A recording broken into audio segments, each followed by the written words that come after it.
sevimli aziz kadın. Bizi ana vətənlə qoza çəkili adı.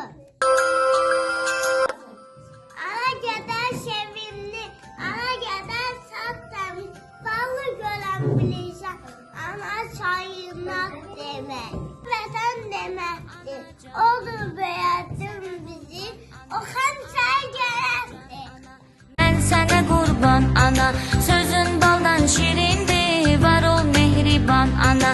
Sözün baldan şirindir, var ol mehriban ana. Sözün baldan şirindir, sözün baldan şirindir. Sözün baldan şirindir, var ol mehriban ana. Sözün baldan şirindir, sözün baldan şirindir.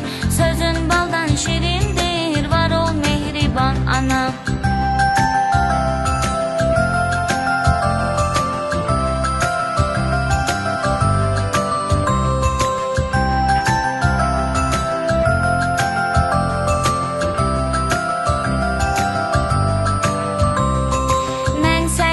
Sevirəm, qucaqlayıb öpürəm.